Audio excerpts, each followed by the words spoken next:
Ассалаумағалейкум, отанды сүю иманнан дейтін ағайын. Сөз қозғамас бұрын әуелі мына бейне баянды тамашалаңыздар.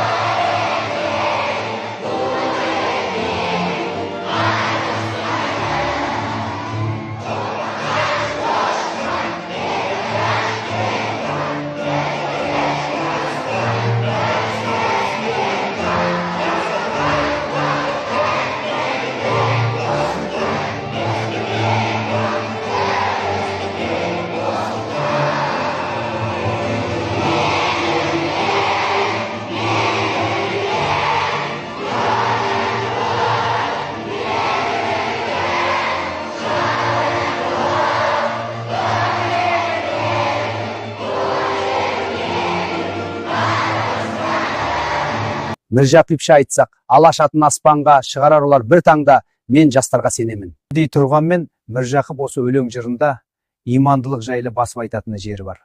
Иман күшті оларда, жастарға сенемін, алаш айбынды ұраны, қасиетті құраны. Яғни ағайын ұрпақты отан сүйгіштікке тәрбиелеу үшін әуелі иманнан бастауымыз керек. Хайуан екеш хайуанда өз мекеніне, тойған жеріне тартып қорғай алады. Хайуаннан адамның артықшылығы ол иманы, ақыл ойы, білімі мен қайраты. Алаш арыстаны Жүсіпбек Аймауытов былай дейді: қара халықтың мәдениетті болуынан мәдениетті кісінің қазақ болуы қиын.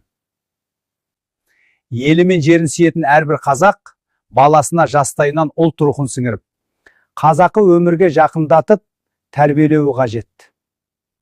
Орыс тәрбиесін алған бала ұлт үшін қызмет ете алмайды.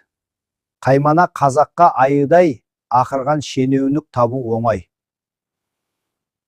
Бұл қазаққа ерінбей, жалықпай еңбек ететін, бақырмай, шақырмай іс бітіретін, терісі қалың, көнбіс, табанды, ұлтжанды әрі иманды қызметкер керек.